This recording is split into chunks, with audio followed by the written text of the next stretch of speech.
in the first place, maybe just introduce yourself to all the listeners of South Sudan. So my name is Winyan Gabriel. I'm from South Sudan. This is my first time returning home, and I spent most of my life in the United States. And basketball has changed my life, and I truly believe it's more than a game. The bonds created through this and the different things it can do for your people. And I'm proud to bring it here and see how it's going to inspire the kids of our country. So, what are you here for today? Today, the last 3 days, we've had a basketball camp. We're trying to improve basketball in this country, trying to tap into the potential. We have some of the tallest people in Africa and some of the most resilient people in Africa.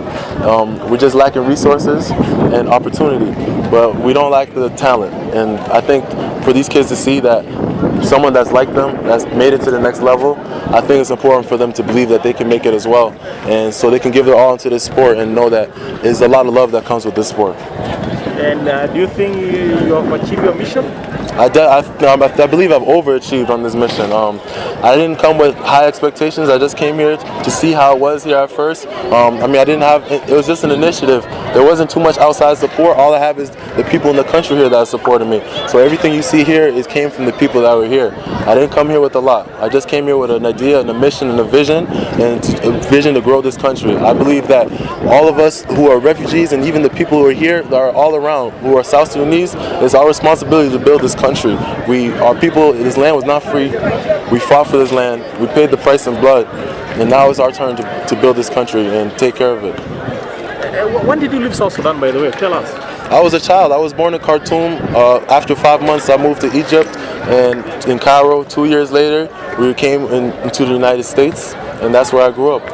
So is your first time to come to South Sudan? This is my very first time in South Sudan. Yeah? Yes, sir. This is my very first time home. And to have this type of receiving, this type of welcoming, I don't even know if this is real life right now. This is amazing. And I have butterflies in my stomach, and I just feel so proud right now. I cannot wait to come back and do so much more. And I'm looking forward to the rest of us who are around the world. People like myself, we don't know that it was safe to be here. You know, we're told too many different things through the media that it's a war-torn, it's not safe, we can't come home. This is my message to all of us who are around the world to come back and help build this country. Which team do you play? Huh? Which team do you play? Right now, I currently play for Los Angeles Lakers. LA Lakers? Yes, sir. All right. Did you expect these kids to be as good as they are right now? These kids, I didn't know what to expect, honestly. I didn't come here with too many expectations, but a lot of these kids have exceeded my expectations, and I know some of these kids can make it to the NBA. But it's not always about playing to the NBA. There's so much more that comes to this sport, and I think that as long as we invest into this sport, we're going to see the positive outcome to the rest of the country, and I think it's a very good way to bring peace. Okay, after the 3-day camps, what are the new that you got? Almost everything needs to be worked on. We need to work on everything. You know, whether it's facilities, even having basketballs, jerseys, shoes, training sessions throughout the country. You know, we need to have consistent training for us to reach the next level. But it's about the youth. It might not be this group, it could be the group after, and every single year coming up. As long as we continue to go into the right direction, I think that's more important than how fast we're moving, as long as we're going in the right direction. Okay, what are your plans after these 3 days so far? This is the last day today.